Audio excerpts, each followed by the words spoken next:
Chas, moving on to cricket. Yesterday, the Proteas levelling the series, but again, almost letting the opposition back into it. Yeah. Our bowling was phenomenal, but again, middle order seems to be an issue. Yeah. I mean, firstly, in terms of the bowling, hats off to Morning Morkel, 5 for 21, his career best figures. You know, he really decimated the Australian team. You know, once they posted the 154, I think it was all out in with 12. Was it 12 overs? They didn't bat out. You know, the writing looked to be on the wall. I thought we'd get there comfortably. It didn't turn out quite that way. Some rash shots played, I think, by the South Africans. You know, there were a couple of decisions made that surprised, I think, every supporter. They seemed to be in a hurry, I found. I mean, yeah, we had so many overs to go. It was. I think the commentator even joked that AB had a lunch appointment somewhere or a round of golf plan that he needed to get there, because he came out smoking and he took the attack to Mitchell Johnson, who was bowling pretty quickly. And then he got out to a fairly rash decision on his part, caught behind, and then there were some wickets that fell after that, and then it took Dale Steyn to eventually hit the winning runs, and we got there comfortably in the end. 3 wickets, you know, they're always misleading when you see a score won by 3 wickets. You think, okay, that wasn't too, it was pretty close. But, you know, I never really thought we were going to lose. It was just like, oh, come on, guys, why can't we just wrap this up? You know, some guys putting on his pads when he thought he wasn't needed. So, you know, like I said, the series all square now at 1-1. Perth shared one match apiece. They're off to Canberra now. So interesting how this series is going to pan out. We've talked a lot about the one-day matches in Australia being far more important than the 2020s that they did play. You know, I still think South Africa are going to win this series. They still look like they have the better bowling attack. I see Mitchell Johnson's now been rested for the rest of the series, so they're not going to have him. They've got Pat Cummins back, who youngster is bowling pretty quickly as well. They're not going to lose anything in terms of pace. Obviously experience. Mitchell Johnson, one of apparently the world's best cricketers, been named Cricketer of the Year and Test Cricketer of the Year last week. So, you know, interesting. Australia have issues. Michael Clarke injuries. Steve Smith's got some injuries. Haddon's got injuries. So they're not looking to flash ahead of the World Cup.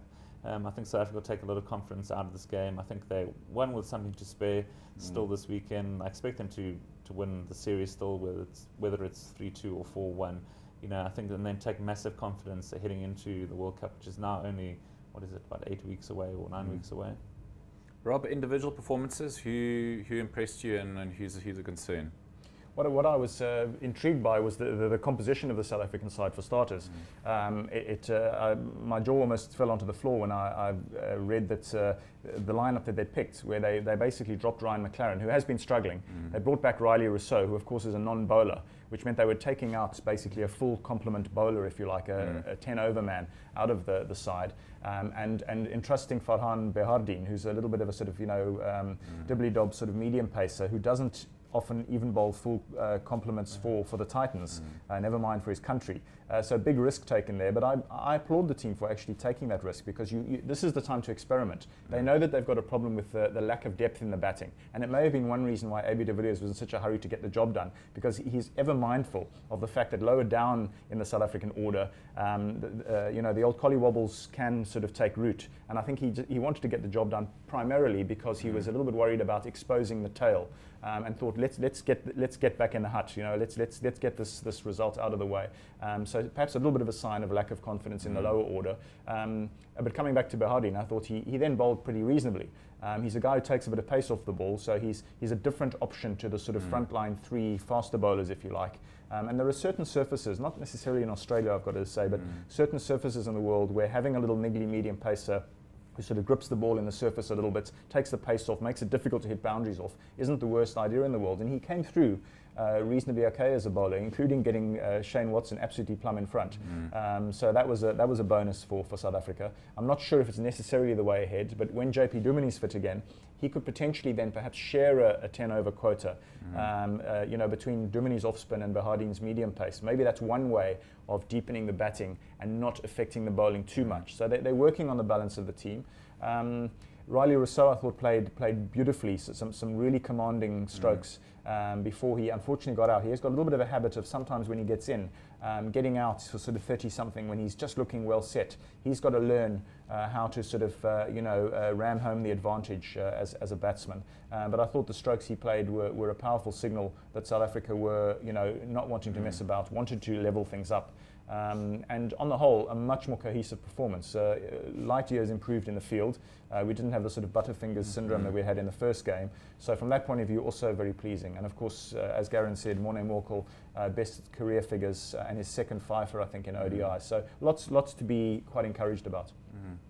Faf sort of seems to, he's yet to sort of get off the mark and really put up a big score. But then Miller seems to, he had a lot of criticism going into the series.